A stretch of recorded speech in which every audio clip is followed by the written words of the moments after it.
안녕하세요. 한국어학과의 남은경 교수입니다. 저는 바른 문장 쓰기에서 어휘 부분을 맡아서 여러분과 함께 공부해 보려고 합니다. 이번 강의에서는 자주 틀리는 어휘라던가 뜻을 정확히 모르고 쓰고 있는 어휘에 대하여서 공부해 보도록 하겠습니다. 그럼 먼저 자주 틀리는 어휘 표현 공부해 보도록 하겠습니다. 자, 여러분 이런 말 많이 하고 있죠? 오늘이 몇 일이지요? 라고 쓰나요? 자, 여기 몇 일이지요? 라는 말, 요것이 표준어일까요? 아닙니다. 지금 우리 국립국어원에서는 오늘이 몇 월 며칠이지요? 라는 것을 표준어로 하고 있습니다. 자, 여기서 몇이라는 것이 다른 표현에서는 다 쓰고 있어요. 몇 년, 몇 월, 몇 살, 몇 시라고 할 때는 이렇게 몇을 띄어서 쓰고 있는데 비해서 날짜를 뜻할 때만은 며칠이라고 하고요. 이것은 을흘에서 사흘, 나흘과 같은 날짜를 뜻하는 글자하고 붙어서 만들어진 단어로서 우리는 며칠을 표준어로 삼고 있습니다. 그래서 여러분께서는 이것을 몇 월 며칠이지요 라고 해서 구분해서 쓰셔야 하겠습니다. 자, 여러분 또 많이 틀리는 것 중에 바람과 바램이 있습니다. 자, 바람이란 뜻은 뭘까요? 어떤 일이 이루어지기를 기다리는 간절한 마음입니다.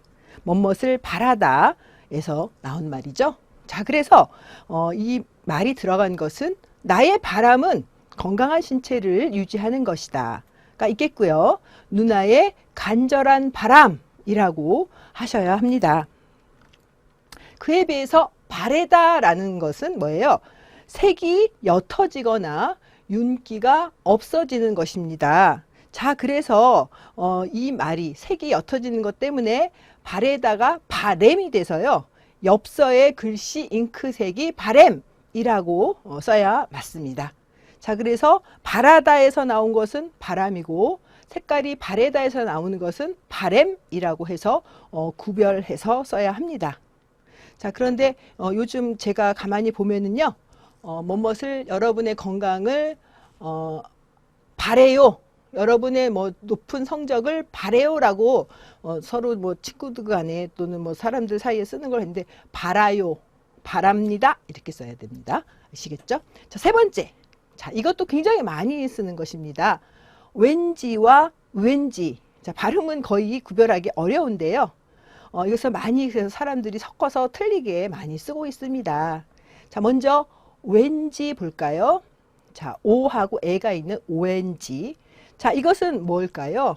왜 그런지 모르게 또는 뚜렷한 이유도 없이라고 할 때 왠지라고 합니다. 자, 그래서 이것은 왜인지, 인지가 요거로서 니은지로 축약이 돼서 준말이에요. 왜인지의 준말이 왠지입니다. 그래서 그 이유도 모르고 그 왜 그런지 이유는 모르겠지만 왜인지라고 합니다. 그래서 오늘은 내가 이유 없이 기분이 좋아요. 내가 정말 정확한 이유는 모르겠는데 기분이 좋을 때 오늘은 왠지 기분이 좋아요. 이유를 모르겠지만 너무 이상하게 좋아요. 오늘은 왠지 기분이 좋아요. 자, 그에 비해서 우하고 어로 된 왠지의 왜는 어찌된, 어떠한 의 뜻입니다. 이때 왜는요. 그래서 의미가 좀 달라지죠. 그래서 도대체 웬 말이야?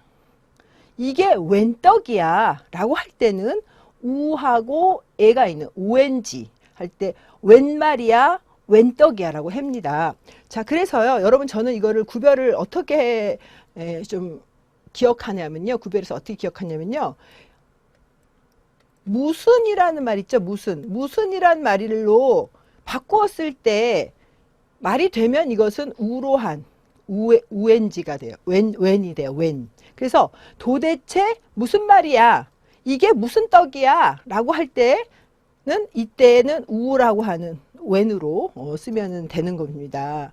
아까 왠지라는 건 이유를 모르게라는 뜻이었잖아요. 이유를 모르겠지만 만약에 나는 도대체 이유도 모르게 이 말이 안 맞죠. 이게 이유도 모르게 이거 말이 안 되잖아요. 그렇죠? 자, 그랬을 때 이 글자는 무슨이라는 글자하고 바꿔봤을 때 뜻이 통용이 되면 이때는 요 글자를 써야 합니다. 근데 사람들이 이 왠지와 왠지를 섞어갖고 이렇게 써야 될 것을 이렇게들 잘못 쓴다는 거예요. 최근에 많은 사람들이요. 자, 그 다음 개구쟁이와 개구장이가 있는데 이거 많이 서로 틀리게 쓰죠. 어떤 게 맞는 걸까요? 자, 장이라는 말이 붙으면은요.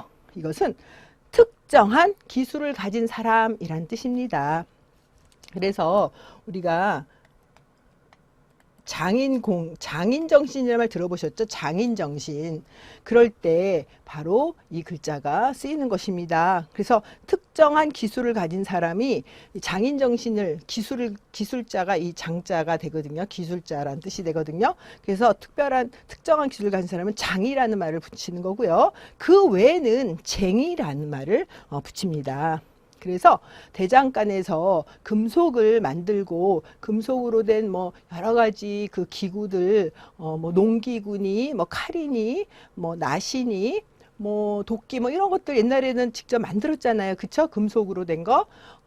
쇠를 녹이고 그런 데가 바로 대장간인데 그래서 그런 기술을 가진 사람 대장장이죠. 그리고 예전에는 이제 양복점이 있었잖아요. 그래서 양복을 만드는 사람 양복장이라고 했고요. 그 다음에 이제 집 같은 거 만들 때 벽에다 뭘 바르고 이렇게 했던 사람들 미장이라고 하죠. 그래서 기술자예요. 건설을 할 때 필요한 기술자 미장이가 있습니다. 자, 그에 비해서 기술이랑은 상관없이 그 뒤에 어떤 좀 애교스럽게 붙이거나 또는 무슨 어떤 식물의 뒤에 붙이는 것 중에는 쟁이가 있는 거예요. 키가 작은 사람들한테는 우리가 어떤 사람은 난장이라고 하는데 그게 아니라 난쟁이가 맞고요. 멋을 잘 내는 사람 멋쟁이 또는 고집쟁이. 그 다음에 뭐 식물 쫙 담을 타고 올라가는 이파리랑 줄기 담쟁이라고 해야 돼서요. 여러분 기술이 있으면 장이고 그 외에는 다 그냥 쟁이다라는 것을 기억하셔야 되겠습니다. 그래서 여기서는 그러면 개구쟁이하고 개구쟁이와 개구장이 중에 어떤 게 맞나요? 개구쟁이가 맞겠죠. 그쵸? 네. 자, 한번 여러분 오늘 공부한 내용 복습해 보겠습니다. 자, 다음 중 잘못된 표현을 골라보세요. 자, 볼까요? 부모의 바람은 자식이 건강하고 공부를 잘하는 것이다. 부모의 바람 맞나요? 틀리나요? 자, 생각해 보세요. 바람, 바라다. 맞겠죠? 그녀는 깍쟁이 아가씨이다. 깍쟁이 아가씨이다. 기술이 있으면 장이라고 했잖아요. 근데 기술이 깍쟁이는 기술이 있는 건 아니죠? 깍쟁이 맞겠네요. 자, 어머 웬일이니? 자, 어머 웬일이니? 자, 제가 무슨으로 바꿀 수 있는 글자, 무슨으로 바꿀 수 있는 것은 웬이라고 앞서서 설명드렸죠. 자, 웬일, 무슨 일이니 통용될 수 있는 말이죠. 그죠? 자, 그러니까 이것은 이것으로 들어요. 웬일이가 되겠죠. 자, 그다음에 7월 며칠이 제헌절이지요. 자, 날짜를 할 때는 며칠로 한다고 했었습니다. 자, 그렇다면 정답이 요게 맞겠죠. 그쵸? 이것이 틀린 거예요. 요게 정답이니까 요게 틀린 표현이라는 뜻이죠. 뭘로 고치라고요? 어머, 웬일이니? 그쵸? 네. 네, 여러분 오늘 수강하시느라고 수고 많으셨습니다. 오늘은 틀리기 쉬운 표현 왠지와 왠지, 바라다와 바래다, 그 다음에 며칠과 며칠, 그리고 장이와 쟁이 공부해 보았습니다.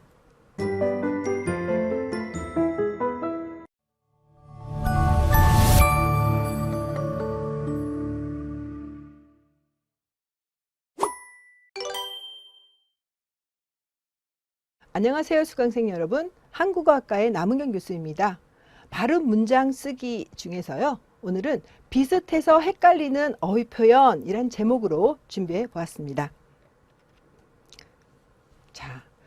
낫다와 낫다.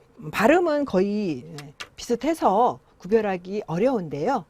쓰기를 시옷 받침으로 쓰느냐, 히읗 받침으로 쓰느냐, 이 두 가지 표현이 있습니다. 자, 감기가 낫다. 내가 국어 실력이 너보다 낫다. 자, 시옷으로 써야 되는 경우가 바로 이 예입니다. 몸이 아팠는데 감기가 다 나았어 할 때는 시옷 받침. 내가 국어 실력이 너보다는 훨씬 좋아. 실력이 너보다 나아 할 때는 시옷 받침입니다. 자, 그에 비해서 히읗 받침으로 되는 것은요. 소가, 어미 소가 송아지를 낳다. 그 다음에 열심히 공부를 했더니 합격이라는 좋은 결과를 낳았다 라고 할 때는 히읗 받침입니다. 어떠한 결실, 어떤 결과를 내었을 때 바로 히읗 받침으로 쓰면 되겠습니다. 자, 이번에는 가르치다와 가리키다 이 두 가지도 서로 쓰기도 잘못 쓰고 발음도 많이 틀려서 하는 서로 헷갈리게 쓰고 있는 표현인데요. 자, 예절을 가르치다, 공부를 가르치다. 자, 그래서 뭔가 학생이나 자녀한테 뭔가를 지식과 정보를 알려주고 가르치는 것이 바로 가르치다이죠. 그래서 가르칠 교자의 의미가 됩니다. 자, 그에 비해서 가리키다라고 하면은요, 동쪽을 가리키다, 얼굴을 가리키다 라고 해서요, 손가락으로 어떤 방향을 이렇게 지시해서 가리키는 것이 바로 가리키다입니다. 그래서 이거는 한자가 또 다르죠. 이때는 가리킬 지자가 됩니다. 자, 그러면 세 번째는요, 띠다와 뜨이다 라는 것을 보도록 하겠습니다. 자, 하나는 그냥 이 모음만 있고 두 번째 것은 의와 이 모음이 있는 두 가지 이제 모음이 다르죠. 자, 앞에 그냥 단순한 이 모음으로 된 띠다 어떤 의미 있는가 볼까요? 중요한 임무나 사명을 지니는 것, 또는 빛깔을 가지는 것, 또는 어떤 감정을 드러낼 때 쓰는 말이 바로 띠다입니다. 자, 이 예문 한번 볼까요? 그는 중대한 임무를 띠고 있다. 띠다. 하늘이 붉은 빛을 띠고 있다. 그 다음에 얼굴에 미소를 띠고 있다. 라고 했을 때는 이 모음만 쓰면 되겠습니다. 자, 그에 비해서 의와 이가 같이 있는 복모음 띠다는 띄우다의 준말입니다. 또 하나 뜨이다의 준말이기도 합니다. 그래서 두 가지의 의미로서 쓰이는 말이고, 이것이 두 가지의 그런 단어가 준말로서 쓰이는 것이 바로 의와 이로 된 뜨이다입니다. 자, 그래서 예문 볼까요? 책상 사이를 띠다. 띄우는 거죠. 이게 붙어있던 걸 이렇게 띄우는 거죠. 띠다. 그 다음에 다정한 모습이 눈에 띄다. 사람의 눈에 뭔가 어떤 남들한테 눈에 보여 뜨이는 것이 바로 띠다입니다. 자, 그래서 이렇게 이 발음상으로는 띠다, 띠다 거의 참 구별하기 쉽지 않은데요. 의미는 상당히 다르기 때문에 여러분이 구별해서 쓰셔야 하겠습니다. 자, 또 많이 틀리는 것입니다. 어떻게와 어떻게입니다. 자, 어떻게 나 뭐 숙제를 다 못했는데 어떻게 자, 그냥 발음으로는 어떻게 발음이 살 구별이 잘 안 돼요.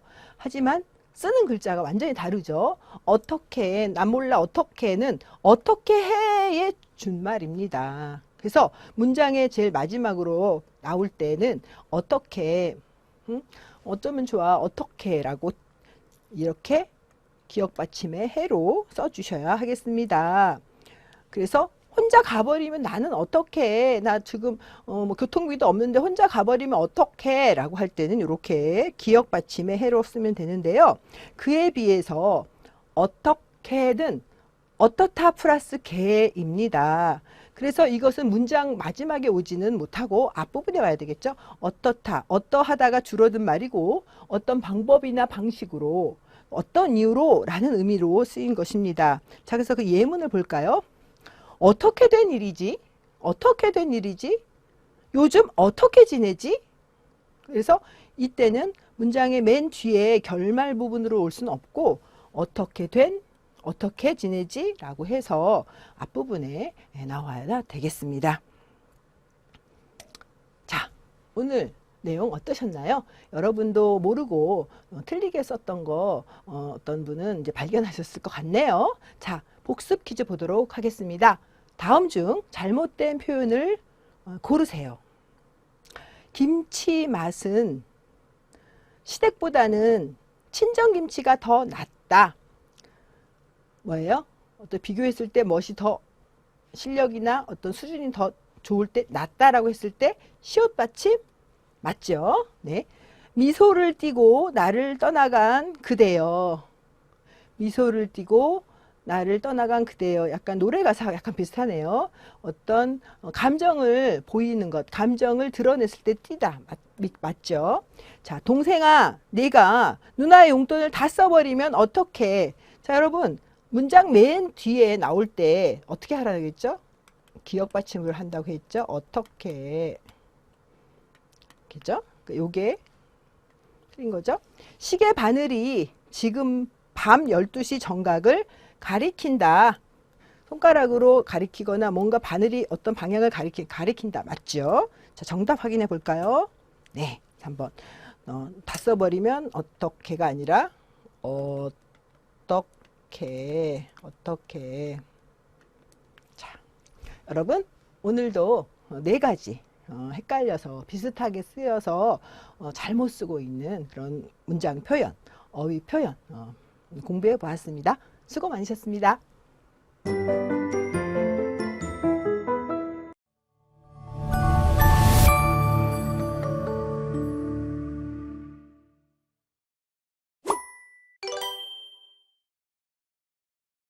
안녕하세요. 한국어학과의 남은경 교수입니다. 발음 문장 쓰기 부분에서 오늘은 뜻을 몰라 바꿔 쓰는 한자어 표현에 대하여 공부해 보도록 하겠습니다. 자, 이거 한자인데요. 여러분 이거 뭐죠? 아시는 분은 너무 쉬운 걸 묻는다라고 놀라셨겠지만 또 어떤 분은 의외로 이거를 몰라서 틀리겠습니다. 자, 연애와 연예 중에 뭐죠? 원래는 이게 맞죠? 뭐예요? 그리워할 연, 네, 사랑할 애라고 해서 연애인데요. 제가 이것을 여기다 여러분에게 굳이 올려서 보여드리는 거는요. 정말 의외로 많은 사람들이 이 연애를 연예 이걸로 쓰고 있어요. 그래서 제가 리포트를 채점하면서 좀 당황스러울 때가 있거든요. 내가 옛날 결혼 전에 연애할 때는 할 때도 이 글자를 써줘서 뭐 이분이 연예인이었나? 라고 놀랐는데 자세히 보면 그게 아니고 정말 그리워하고 사랑하는 남녀간에 데이트하고 하는 거를 연예로 잘못 쓴 거를 발견했기 때문에 여러분에게 오늘 이렇게 오늘 수업 내용 속에 넣은 것입니다. 자, 연애. 남녀가 서로 그리워하고 사랑함입니다. 자, 이 애자 이 글자예요. 자, 그에 비해서 자, 이거는 연예인. 우리가 TV에 많이 나오는 연예인들을 있죠. 뭐 가수니 탤런트니 뭐 배우 여러 가지 뭐 영화 배우, 연극 배우 또 뭐 개그맨 뭐 여러 종류의 연예인들이 있어요. 방송 진행하는 사람들 다 연예인이잖아요.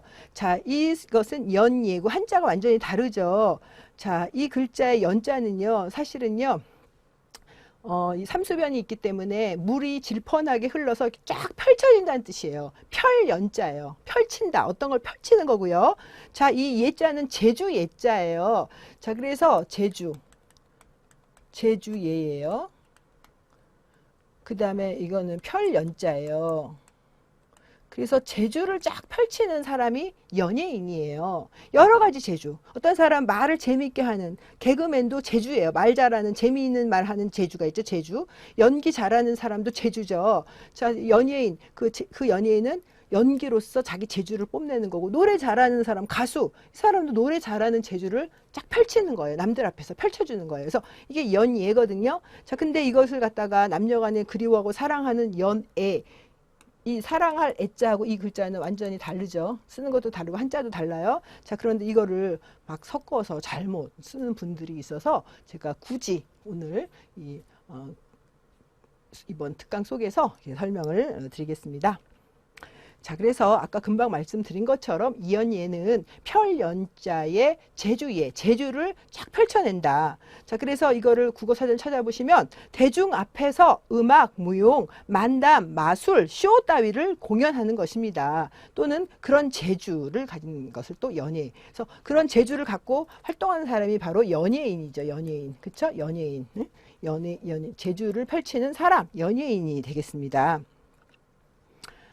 자, 그래서 아까 제가 조금 전에 연자가 뭐라고 했어요? 무리를 쫙 질펀하게 쫙 펼치는 것처럼 펼연자라고 했다고 했었죠. 자, 그래서 이 연자 들어가는 것이 이렇게 많이 있어요. 자, 볼까요? 이 주자는요, 아래를 주자도 내고 악기를 이렇게 사람들 앞에서 이렇게 쭉 불어대는 거예요. 그래서 연주한다라 그러면은요, 악기라든가 여러 가지 어떤 그 음악과 관련되는 것을 사람들한테 쫙 보여주는 것이 연주예요. 그다음에 연기할 때 이 기자도 기술 기자예요. 기술을 펼쳐주는 연기. 그다음에 연설. 자, 이 설자는요, 말씀 설자죠. 말을 쫙 펼쳐주는 거예요. 사람들 앞에서 좋은 말, 자기가 뭔가 주장하는 말을 쫙 펼치는 것이 연설이에요. 무슨 알겠죠? 자, 우리가 연기한다고 하면 주로 어떤 기술인가요? 어떤 타인이 돼서 또 다른 사람이 되어서 그 사람이 어떤 역할을 맡아서 보통 배우가 연기한다고 하죠. 그때의 기라는 것은 어떤 뭐 영화나 또는 뭐 TV 극이라든가 이런 데에서 어떤 역할을 담당해서 정말 우리가 연기라는 표현밖에 못 하겠네요. 아무튼 그런 기술, 사람을 흉내내면서 이렇게 해주는 것이 연기한 것입니다. 자, 이 연자 들어가는 말 많이 나오고요. 그래서 연자가 재주를 펼치는 것이 연예인 이런 뜻이라는 거 기억하시기 바랍니다. 자, 또 많은 사람들이 많이 잘못 발음도 하고 잘못 쓰고 주로 이거는 글 속에서 나오는 말인데 지향과 지향이라는 말이 있어요. 지향과 지향. 무엇을 지향해야 된다. 또는 무엇을 지향해야 한다. 발음이 거의 비슷하죠. 지향, 지향. 자, 그런데 한자가 확실히 다르고요. 또 그 뜻도 완전히 다릅니다. 자, 이 지자는 뭐예요? 그칠 지자죠. 우리가 금지하다 할 때 그칠 지자고요. 자, 이 양이라는 거는요, 떨칠 양이에요. 그래서 뭔가 이렇게 쫙 이렇게 들어 올려서 떨치는 거거든요. 뭔가 이렇게 들어 올려서 떨치는 것을 그치는 거예요. 떨치려고 하는 것을 멈추게 하는 거예요. 들어 올려서 떨친다는 거거든요.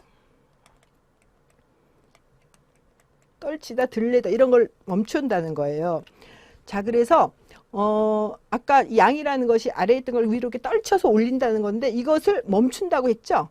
더 높은 단계로 오르기 위해서 어떤 것을 하지 않음, 피함, 어떤 것을 하지 않음이란 거예요. 뭔가 이렇게 떨쳐 올라가는 걸 막아요. 더 이상 뭔가 이렇게 상승되거나 뭔가가 이렇게 활동될 것을 이렇게 막아주는 것이 지양입니다. 자, 그래서 이 말이 우리가 언제 쓰냐면 예문을 볼까요? 예술계에서는 지나친 상업주의를 지향한다.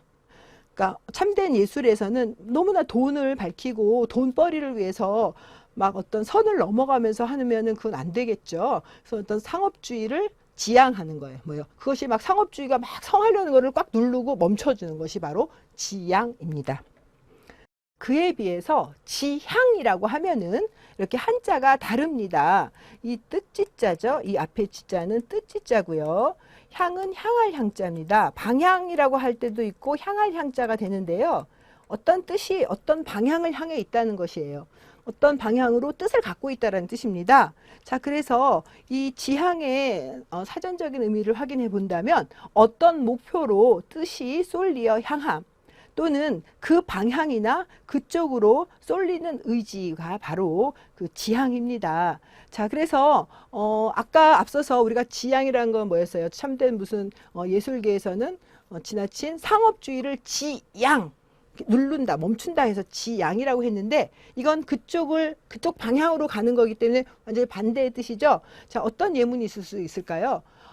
우리 고려사이버대학교는 창조와 봉사를 학교의 어떤 그 비전으로 삼아 그 방향을 지향하고 있다.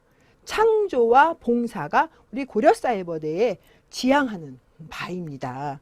자, 그래서 그쪽 방향으로 우리가 학교가 움직여 가고 있다는 거예요. 창조와 봉사 여러분 기억하시기 바랍니다. 자, 그 그다음에 여러분 또 많이 틀리는 말 중에 결제와 결제가 있습니다.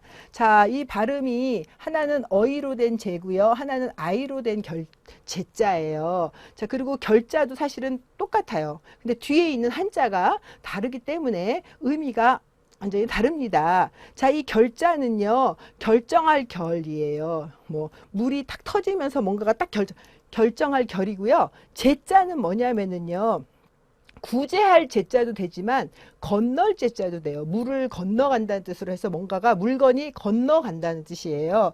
그래서 건널제, 이게 또 구제할 제자도 되지만 뭐 물가에서 이렇게 건너서 이렇게 건네준다는 뜻도 되거든요. 결제. 자, 이걸 언제 결제했나 볼까요? 일을 처리하여 끝을 냄. 증권 또는 대금을 주고받아 매매 당사자 사이에 거래 관계를 끝맺는 일이 바로 결제입니다. 뭔가를 완전히 일을 뭐 하기로 뭔가 어떤 그 금전적인 어떤 것을 결정해서 넘겨주는 거예요. 완전히 뭔가 어떤 돈에 대해서 대금을 주고받으면서 확실하게 거래를 딱 끝내버리는 거예요. 그래서 여러분 카드 결제가 됐네요. 카드 결제를 했어요. 카드 결제가 언제 결제가 돼야 되니까 어쩌고 저쩌고 이런 말 하죠. 우리가 돈을 카드로 대금을 지불하고 나서 그것이 결제가 됐냐 안 됐냐 이런 말 할 때 우리 결제라는 말을 씁니다. 그래서 이 제자는 아까 금방 말씀드린 물을 건넌다라는 뜻으로 어떤 일을 무사히 건너가게 한다. 주로 여기서는 금전적인 것들이 무사히 대금이 건너가게 한다는 뜻으로서 쓰였다고 하겠습니다. 자, 그에 비해서 결제자입니다. 자, 이때는 아이가 아니라 어이고요. 이것은 원래는요, 말을 제자예요. 이 옷이 여기 안에 오디자가 있는데요. 옷을 만들 때 가위로 이렇게 뭔가 모양을 해서 가위로 잘라내는 것이 마름질이거든요. 말을 제자로 해서 뭔가 옷을 위해서 옷감을 딱 잘라서 뭔가 그 작업을 준비하는 거거든요. 근데 이거 자체가 이 제자가 가위를 일단 가위질을 해서 잘라버리면 이게 끝나는 거잖아요. 옷감은 이미 한번 가위질을 하면은 결정된 거죠. 그래서 이 제자의 의미도 사실은요, 결정된다. 이런 의미가 있습니다. 그래서 결제라고 하면은요, 할 권한이 있는 상관이 부하가 제출한 그 안건을 검토하여 허가를 하거나 승인하는 것이 결제입니다. 결정해서 확실히 결정적으로 한다는 거예요. 그래서 어떤 것이 보통 승인이 되는 것, 뭐 하기로 결정해 주는 것, 그 일을 허가해 주는 경우, 이런 것이 바로 결제. 그래서 결제함.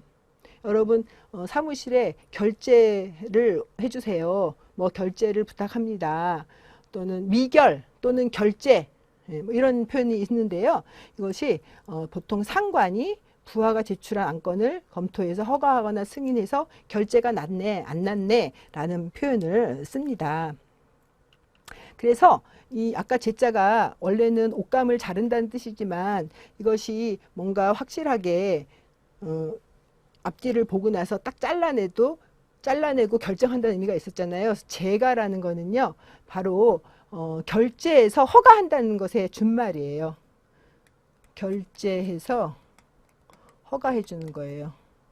결제해서 허가. 그래서 제가가 됐습니다. 이런 말 가끔 어려운 표현이긴 하지만 제가 되었다라고 하면 결제해서 허가가 난 것이 제가라는 뜻이고요. 이것도 아까 제자가 마름질해서 잘라내서 확실하게 결정한다 그랬잖아요. 바로 우리가 그 재판이라는 것이 어떤 죄의 유무 이런 것을 확실하게 딱 결정해서 판단하는 것이 바로 재판인데 이때 제자를 이 글자를 써주고요. 전자결제라는 말 요즘 많이 쓰죠. 우리 고려사이버대에서도 전자결제로 여러 가지 서류가 왔다 갔다 하거든요. 전자결제 할 때도 이 제자 바로 나오고 있습니다. 자, 그 다음 풍지박산 호롤단신 한번 여러분 이제 그 자기가 맞게 썼는지 한번 보도록 하겠습니다. 자, 풍지박산이라고 많이 쓰고요. 사람들이 호롤단신이라는 말을 많이 쓰는데 이 말이 맞는 말일까요? 자, 이 풍지박산이라는 것을 한자로 쓰면 이렇게 써야 돼요. 자, 바람풍, 날비, 우박박, 흩어질 산. 자, 어때요? 풍지박산. 이건 뭐예요? 풍비박산이네요. 자, 그동안 사람들이 풍지박산이라고 썼는 게 잘못 쓴 거예요. 풍비박산이 맞습니다. 풍비박산. 바람이 날리면서 우박이 확 흩어지는. 그래서 엉망이 되는 거예요. 풍비박산. 바람이 막 미친 듯이 날리면서 그 위에 우박이 막 떨어지면 그 밑에 있는 것들이 다 막 흩어지고 쪼개지고 막 이렇게 되겠죠. 이 상황이 막 정돈되지 않게 되잖아요. 그래서 우리 집안이 풍지박산이 됐다. 원래 풍비박산이 났다. 이렇게 풍비박산. 자, 그렇게 써야 합니다. 그래서 풍비박산, 사방으로 날아 흩어지는 거예요. 바람이 훅 불면서 우박이 확 흩어지면서 그 밑에 있던 것도 거기에 이제 공격받아서 막 흩어지고 좀 잘못되는 거죠. 그래서 풍비박산이 맞습니다. 풍지박산은 틀린 표현이라고 하겠습니다. 자, 이거 발음 어떻게 하면 좋을까요? 자, 이거는 호딴자의 몸신자인데요. 자, 여러분 이 글자가 아들 자자하고 비슷한데 아들 자자가 아니에요. 자, 이것은요. 혈혈단신입니다. 외롭고 혼자란 뜻이에요. 외롭게 혼자 있는 몸이 혈혈단신이에요. 근데 사람들이 이상하게 우리 홀몸이라는 말 때문에 그런지 홀홀단신이라는 말을 쓰고 있는데 그것이 아니라 원래 맞는 표현은 혈혈단신이 맞는 발음입니다.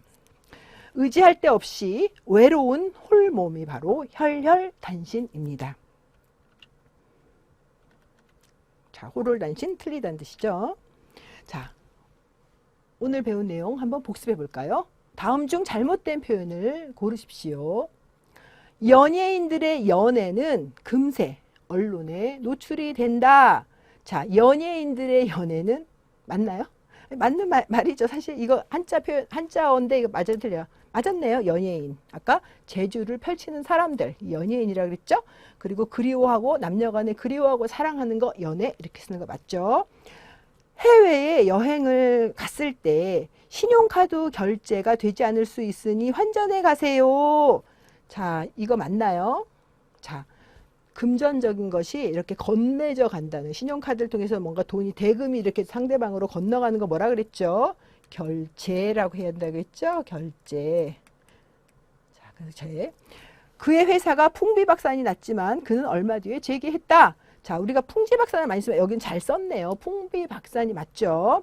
우리 학교는 기독교 정신을 지향하는 학교이다. 그 뜻이 그쪽으로 방향을 갖고 있다. 어떤 뜻을 갖고 있다. 그 뜻이 방향하고 있는 것이 지향이라고 했죠? 자, 이거 맞네요. 자, 그럼 정답은 두 번째 2번이 되겠네요.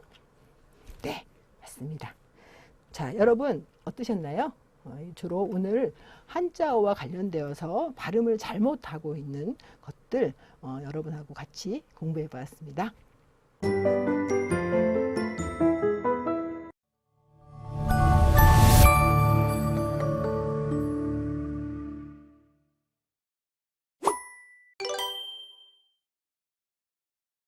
안녕하세요. 한국어학과의 남경 교수입니다. 바른 문장 쓰기 중에서요. 오늘은 글쓰기와 관련한 용어를 한번 공부해 보도록 하겠습니다. 제가 이것을 준비한 거는요. 이제 여러분들 중에서 이제 글쓰기 과제를 하시는 경우 그 담당 교수님이 쓸 수 있는 말들이 있어요. 뭐 이것이 비문이다. 또는 무슨 비평이 제대로 되어 있지 않다. 이런 것들이 있는데 그 뜻을 정확히 모르기 때문에 그런 그 평가를 잘 이해를 못하는 경우들이 있는 것 같아요. 자, 그래서 한번 준비해 보았습니다. 자, 우선 비평과 비문. 자, 앞에 비자가 나오기 때문에 이 두 개의 그 표현이 어떻게 차이가 있는지 조금 잘 모르시는 분들도 있을 것 같아요. 자, 한번 보도록 하겠습니다. 자, 먼저 비평입니다. 비평. 자, 사실 이 비평은 문학 비평, 영화 비평, 음악 비평, 무용 비평, 무슨 비평, 여러 가지 다 사실 나오고 있어요. 그래서 어떤 그 예술 작품들 또는 예술 어떤 공연들 뭐 여러 가지 것들에 대해서 사실은 그것의 가치를 사실 평가하는 것들이 비평인데요. 그래서 이 비평의 그 사전적인 의미를 찾아보면 사물의 옳고 그름, 아름다움과 초함 등을 분석하여 그 가치를 논함이 바로 비평입니다. 자, 이 평자는요, 바로 평가하다라는 뜻이 되겠고요. 이 B자는요, 사실 손으로, 이게 손수가 왼쪽에 있고, 오른쪽에 나란할 B자가 있기 때문에 어떤 작품이나 여러 가지 것을 나란히 이렇게 쫙 배열해 놓고, 이렇게 막 이것을 비교하고 이렇게 평가하는 거예요. 그래서 사실은 이것이 7B자도 되고요. 뭔가에 대해서 그것을 가지고 친다는 뜻도 되고 평가한다는 뜻도, 이거 자체가 평가의 의미가 됩니다. 그래서 이 두 가지가 합쳐지면 비평이라고 하면 아까 말씀드린 것처럼 그 어떤 가치, 옳고 그름, 또 미추, 아름다움과 추함, 이런 것에 대해서 분석해서 그 가치를 논하는 것입니다. 그래서 비평이라고 쓰고 있는 것이죠. 근데 그에 비해서 같은 발음으로 보이는 비문이라고 하면, 글쓰기를 하고 났을 때 이게 비문이 있습니다. 또 비문이 너무 많습니다. 라고 한다면 그때 비는 글자가 다릅니다. 앞서서 비평에는 손수의 나란할 B자가 있는데 이것은 아닐 B자, 그를 B자예요. 아닐 B, 그를 B자예요. 그르다. 자, 아니고 그런 거예요. 우리가 이 비의 반대말은 시비예요. 시비. 옳고 그름이 시비거든요. 시비. 근데 이 옳을 시에 그를 B자예요. 자, 비문이란 뭘까요? 글은 잘못된 문장이라는 뜻이에요. 왜 잘못됐느냐? 문법에 맞지 않는 문장이 바로 문법이 틀린, 문법상 맞지 않는 문장이 비문입니다. 그래서 글쓰기를 했는데 줄을 쭉 끄면서 이게 비문임이라고 하면요, 뭔가 문법적으로 많이 잘못됐다는 거예요. 그래서 그런 이 의미로서 우리가 비문이라고 합니다. 자, 그다음 또 우리가 이제 그 감상문을 써보세요 라는 말을 했는데, 자, 감상문의 감상과 또 어떤 사람은 너무 그 사람이 감상적이야 라고 할 때 감상이 또 있습니다. 자, 그래서 요것에 한번 의미를 비교해 보도록 하겠습니다. 자, 감상문. 자, 감자. 느낄 감자에 생각할 상. 그럴 문. 느껴서 어떤 것에 대해서 느끼어 생각한 바를 쓴 글이 바로 감상문입니다. 그래서 우리 감상문 앞에는 뭐 독서 감상문이 될 수도 있고요. 뭐 앞서 말씀드린 것처럼 비평문하고 약간 비슷하게 여행 감상문 같은 것도 돼요. 여행을 갔다가 거기서 느껴서 생각한 바를 쓰면 여행 감상문. 책을 읽고 했으면 독서 감상문. 여러 가지 것을 사실은 앞에 붙일 수가 있어요. 그래서 느끼어 생각한 바를 쓴 글이 바로 감상문입니다. 자, 느낄 감에 생각할 상입니다. 자, 그런데 그에 비해서 감상이라고 할 때는요, 앞에 느낄 감은 같죠? 자, 이 글자는 뭘까요? 아플 상자예요. 우리가 상처가 났다 할 때 아플 상자예요. 자, 뭐예요? 어떤 것에 대해서 아픔을 느끼는 것이 감상입니다. 뭔가를 보고 느끼면서 아파하는 거, 마음을 아파하는 게 감상이라는 거예요. 자, 그래서 정말 가을이 되니까 너무 내가 감상적이 되는 것 같아. 또는 저 남자는 너무 감상적이라서 좀 싫어. 이런 말을 쓸 수도 있습니다. 자, 그래서 의미가 두 가지가 다르다는 것 기억하시기 바랍니다. 자, 세 번째로 퇴고와 첨삭이라는 말이 또 글쓰기를 할 때 많이 나오는 말입니다. 자, 퇴고라는 말 들어보셨죠? 본인이 글을 쓴 다음에 반드시 제출 전에 퇴고하십시오 라는 말을 종종 이제 글쓰기와 관련된 선생님들이 얘기를 하실 수도 있고요. 또는 모든 과목에서도 리포트를 써서 낼 때는 꼭 퇴고를 하는 것이 필요하다라고 말들을 합니다. 자, 퇴고라는 말, 한자로는 이렇게 밀퇴자에 이 고자는 두드릴 고자인데요. 직역을 하면 밀거나 두드린다예요. 근데 이게 무슨 소린가 하면은 이것은 사실은 시어에서 나온 말이거든요. 어떤 굉장히 유명한 중국의 시인이 어떤 짧은 자신의 시를 완성할 때 요 자리에 문을 민다고 할 것이냐 아니면 문을 두드린다고 할 것이냐, 이 두 가지 글자를 놓고 너무너무 오랫동안 고민을 했대요. 계속 그 생각을 했어요. 요 글자를 퇴자를 쓸까 고자를 쓸까 고민하다가 심지어 그 고민에 빠져서 길을 가다가 또 다른 어떤 유명한 어떤 문인하고 부닥쳐서 결국은 그 사람의 조언을 듣고 한자를 정했다, 이런 고사가 있어요. 그건 뭐예요? 자신의 글에서 그 글자 하나를 이 글자를 쓸까 저 글자를 쓸까 그렇게 오랫동안 고민하는 것처럼 자기가 글을 쓰고 나서는요 여러 번 생각하고 고치고 다듬는 것, 이것을 바로 퇴고라고 한 거예요. 원래는 시어에서 나온 말인데 이 말이 자기 글을 잘 완성시키기 위해서 여러 번 생각하고 또 고치고 또 고치고 이걸 넣을까 이 글자를 쓸까 이 문장을 쓸까 이렇게 자꾸 고치고 다듬는 것이 바로 퇴고입니다. 그에 비해서 첨삭이라고 하면은요, 첨은 더할 첨이고요. 삭은 삭제하다, 없앤다는 뜻이에요. 그래서 시문이나 답안 등의 문장을 보충하거나 삭제하여 고치는 것이 바로 첨삭입니다. 자, 그래서 보통 퇴고는 자기 글을 쓴다면 첨삭은 보통은 그 뭐 지도자라든가 선생님들이 보통은 이렇게 도와줄 때 평가하면서 도와줄 때 첨삭을 많이 해주고요. 가끔 스스로 자기 첨삭을 하라고도 합니다. 자, 그런데 일단 첨삭은 의미가 더하거나 빼주는 것, 이것이 바로 첨삭이라는 것 기억하시면 되겠습니다. 또 많이 또 나오는 말 중에 표절과 자기 복제라는 말이 있어요. 표절이라는 말이 있는데요. 표자는요, 쳐서 훔치는 거예요. 어느 부분을 탁 쳐갖고 훔쳐내는 것이 표절입니다. 절자, 우리가 절도범이라는 말 있잖아요. 훔친다는 뜻이거든요. 절이요. 자, 그래서 남의 시가나 문장 등의 글귀를 몰래 따다가 자기 것인 것처럼 발표하는 것이 표절입니다. 그래서 우리 인사청문회 할 때 특히 학계 인사가 어떤 장관급으로 이렇게 청문회에 나오게 됐을 때 논문 표절 시비가 막 있죠. 논문을 남의 것을 몰래 가져오면 표절이 되는 거예요. 그래서 표절은 남의 것을 가져왔을 때 표절이라고 합니다.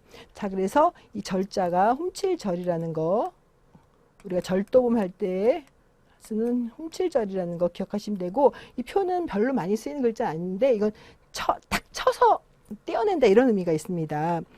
자, 그 다음에 자기 복제라는 말도 또 종종 나오죠. 자기 스스로 자기와 구조와 형태가 동일한 것을 그대로 만들어내는 것이 자기 복제입니다. 앞서서 논문 표절 시비가 있는가 하면 또 어떤 분은요, 자기 복제를 했다라고 또 이게 문제가 돼요. 그게 무슨 소리냐면요, 자기 논문이 하나 썼어요. 그 논문을 이 학회에는 제목을 이렇게 A로 썼어요. 근데 이걸 똑같은 내용인데 조금 고치고 조금 거의 고치지도 않고 거의 그냥 비슷하게 해가지고는 제목만 또 바꿔하고 또 다른 데 냈어요. 또 연구비를 타요. 여기서도 연구비 탔는데. 그래서 또 어디다가 또 제목만 싹 바꿔가지고 조금 고쳐서 하면 그걸 바로 자기 복제라고 하는 거예요. 그래서 자기 스스로와 자기 같은 동일한 것을 그대로 자꾸 찍어내는 거, 자기 거를 복제한 거예요. 자, 그런 경우 이 글쓰기 또 논문 같은 경우가 표절이 되면 안 되고 자기 복제가 돼도 이것은 학자로서의 윤리에 맞지 않는 것이기 때문에 이것이 문제가 된다고 하겠습니다. 자, 복수 퀴즈 보도록 하겠습니다. 다음 중 잘못된 표현을 고르세요. 글쓰기 수업 수강생이 지도 선생님에게 자기의 글을 퇴고해달라고 요청했다. 자, 퇴고해달라고 요청했다. 맞나요? 틀리나요? 퇴고, 아까 퇴고가 뭐라 했죠? 한자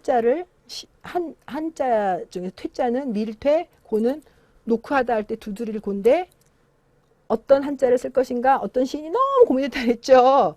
그래서 퇴고는 뭐예요? 자기의 글을 계속 고민하고 다듬는 게 퇴고인데, 여기서 선생님한테 자기 글을 퇴고해달라고 하면 맞아요? 틀려요? 이게 틀리겠죠. 이건 안 되죠. 차라리 첨삭해달라고 하는 것은 맞습니다. 독서 감상물과 서평은 엄격히 말하면 그 내용과 서술 방식이 다르다. 우리 독서 감상문에 할 때 이 독서 감상문 맞습니다. 비문이란 문법적으로 잘못된 문장을 뜻한다. 자, 맞죠? 국회 비준의 비자와 비평의 비자는 한자가 같다. 자, 이때 제가 앞서서 얘기를 안 했는데요. 이것이 바로 칠비자예요. 뭔가 놓고 비교하는 것이 바로 이 비자인데, 이 그 국회 비준에서도 이것을 놓고 비교해서 이것을 승인할 때 비준한다라는 말을 합니다. 자, 그래서 이 비자는 참고로 알아두시기 바랍니다. 자, 이번 수업 어떠셨나요? 한자어 조금 어려운 것들 나왔는데요. 여러분 앞으로 글쓰기와 관련되어서 나오는 전문 용어이니까 기억해 두시기 바랍니다.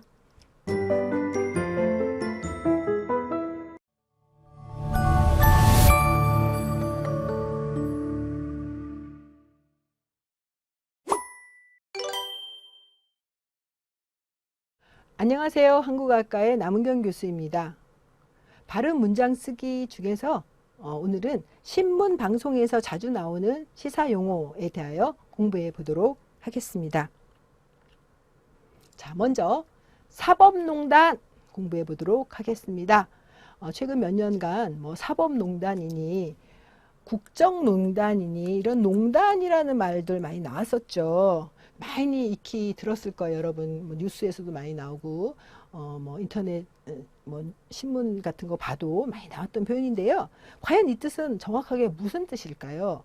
뭐 이 사법농단이라는 말 때문에 여러분들이 막 누구를 기억하실 거예요.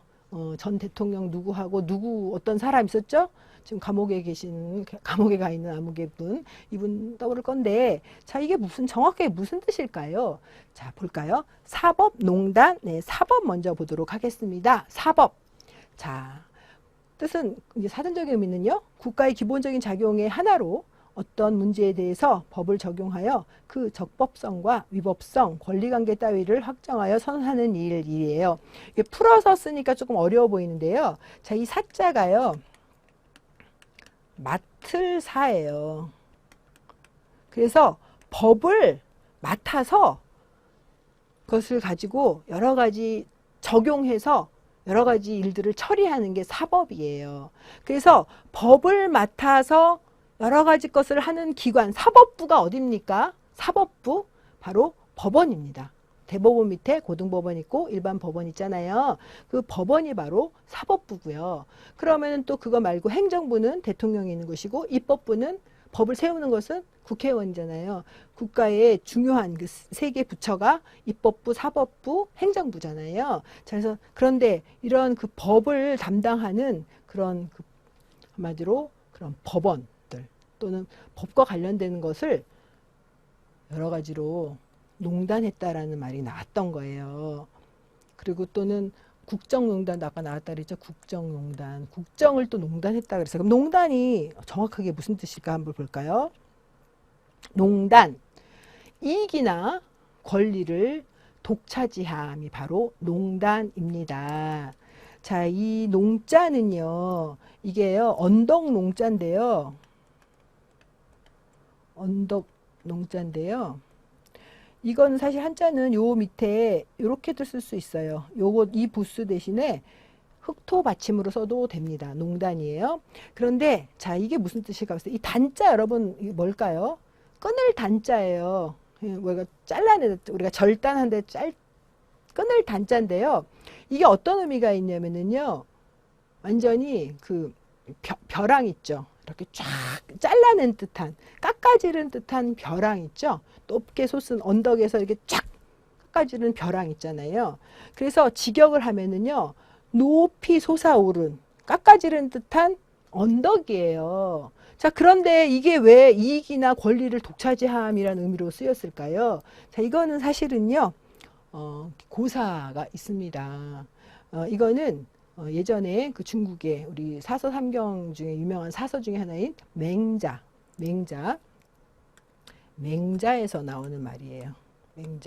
맹자의 공손추 편에서 나오는 말인데 한마디로 어떤 사람이 시장에서 그 옛날 시장에서는 서로 자기가 만들거나 자기가 가지고 온 물건을 갖고 어디 가서 서로 바꾸고 해서 이렇게 했던 것이 기본적인 예전 시장인데요. 어떤 사람이 좀 영리하고 영악한 사람 하나가 깎아지는 듯한 높은 언덕에 올라가서 이렇게 그 장이 섰는데 이렇게 본 거예요.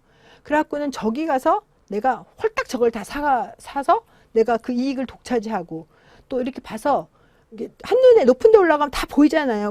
깎아지를 옛날에는 고층 빌딩이 없잖아요. 그쵸?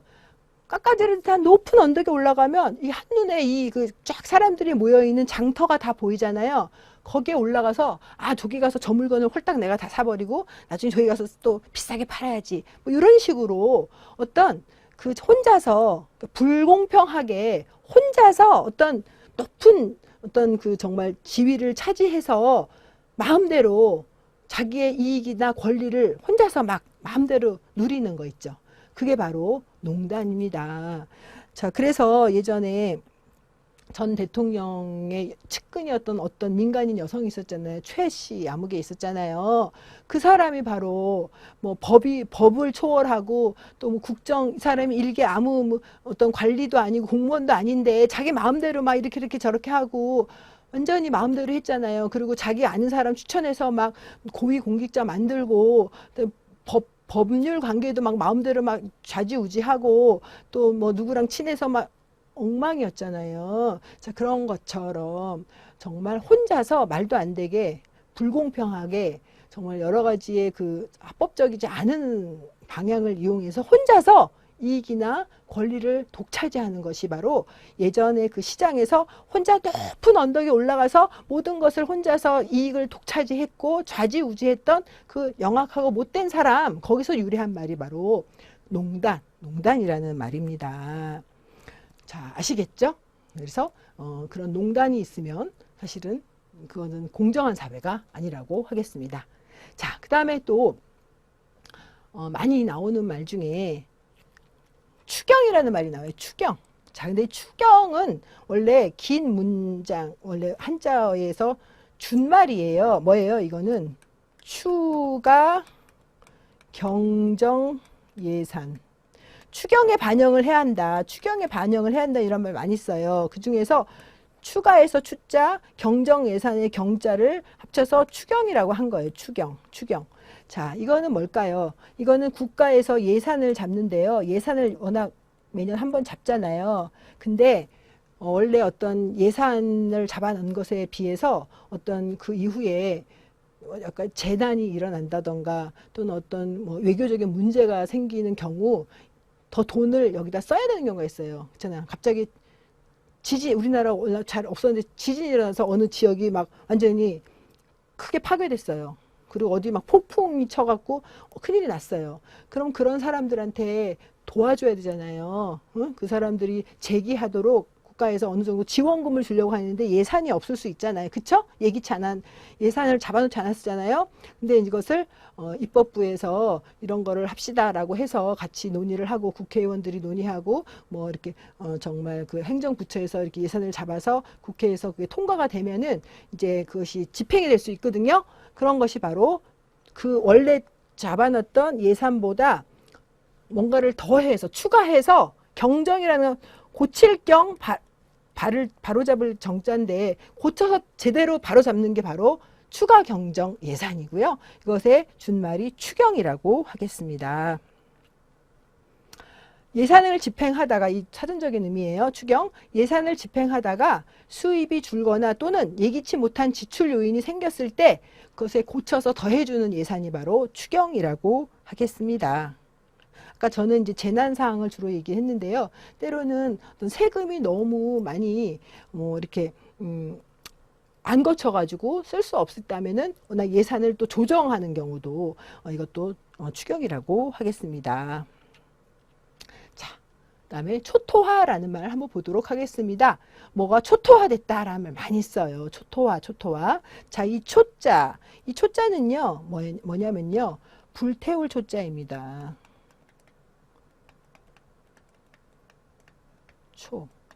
여러분 혹시 아시는 분 알겠지만 이 점처럼 보이는 4개 이게 사실은 불화거든요. 불을 위에 조그만 새를 참새 같은 작은 새를 올려놓고 태우는 것이 사실은요 불태울 초자예요.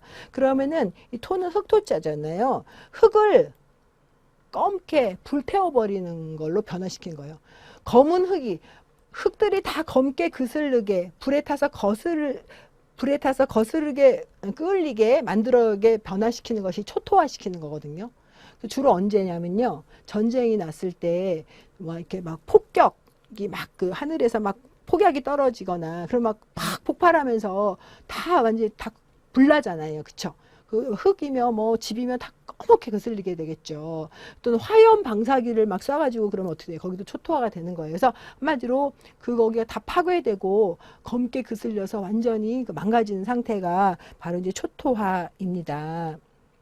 그래서 초토라고 하면 불에 그을린 흙이란 뜻이에요. 그래서 어떤 것들이 불에 그을려서 완전히 망가지게 되는 그런 것이 이제 초토거든요.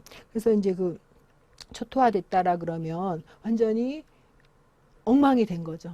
완전히 어떤 외부의 그런 어떤 공격에 의해서, 외부의 어떤 그 정말 상황, 사고 같은 것에 의해서 뭐가 잘못됐을 경우에 우리가 초토화됐다라 하는데, 원래의 뜻은 그런 폭탄이라든가 화염 방사기에 의해서 그것이 됐을 때 우리가 초토화됐다라고 얘기를 하거든요. 자, 그런데 이 초자가 아까 제가 뭐라 해서 불사를 초라고 했잖아요. 불에 태운다는 뜻이라고 했잖아요. 그래서 이 초자가 들어간 말 중에 우리 많이 쓰는 말이 초미지급이란 말이 있어요. 초미지급 또는 우리 초미의 과제라는 말도 써요. 초미의 과제. 자, 이게 뭐냐면 미자는 눈썹 미자거든요. 눈썹 미. 눈썹에 불이 붙은 것 같이 아주 위급한 상태. 어떻게 하다 보면 눈썹에 불똥이 탁 튀겨서 불이 여기 탁 붙었어요. 그럼 어때요, 여러분? 자기도 모르게 아 뜨거 하면서 탁 치면서 꺼야 되겠죠. 여기에 눈썹에 물 붙으면.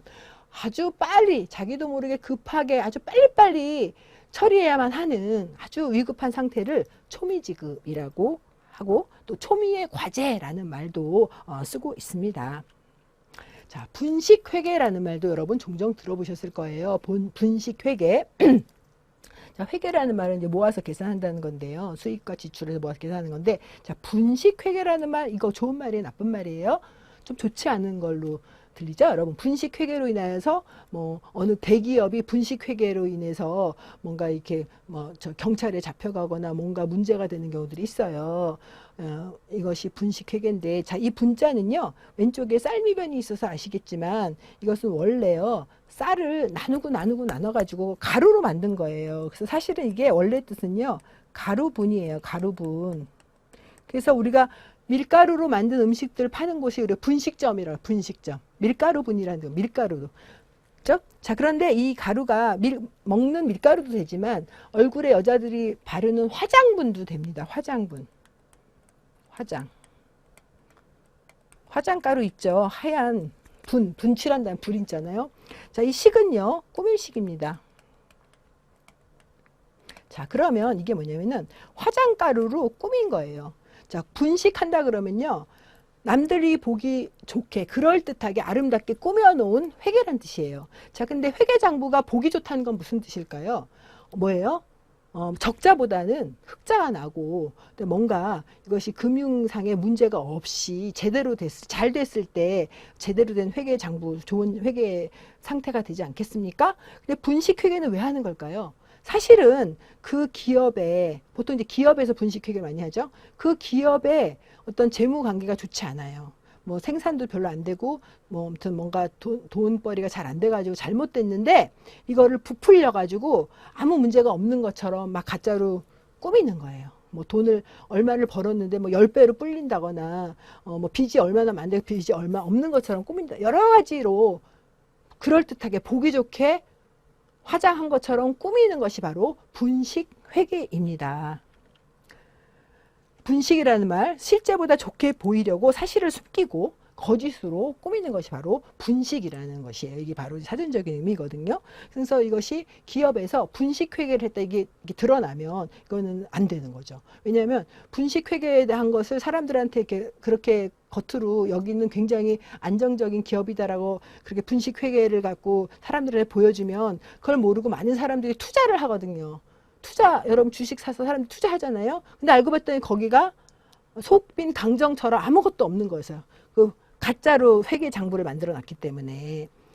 그래서 그거면 큰일 나는 거죠. 사람들 속여가지고 엄청난 손해가 날 수 있잖아요. 분식회계를 해서 곧 부도가 날 회사인데 거짓말로 그럴듯하게 꾸며놨다가 문제가 생기면 너무나 많은 또 피해자들이 생기잖아요. 그래서 이것은 해서는 안 되는 건데, 종종 이렇게 그 기업들이 뭐 대기업이든 뭐 그런 데에서 분식회계를 해가지고 마치 굉장히 탄탄한 것처럼 해서 또 중앙 은행에서 막 또는 돈을 빌리고 막 여러 가지 그 지원을 받는 경우가 있거든요. 그래서 그거는 좋은 일이 아니고 이것은 법에 맞지 않는 위법한 행동이기 때문에 이것이 문제가 되는 것이라고 하겠습니다. 자, 복수 퀴즈입니다. 다음 중 잘못된 표현을 고르세요.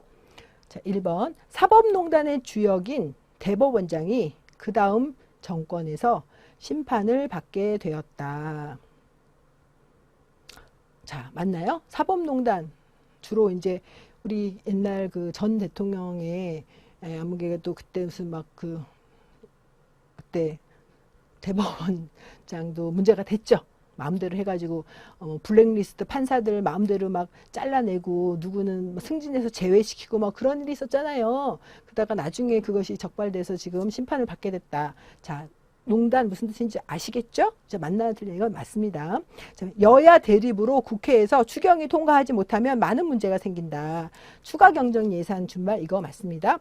화염 방사기로 공격을 당하면 그 지역은 초토화가 된다. 이거 맞죠? 불에 그을른 검게 변한 흙 초토화가 되는 거죠.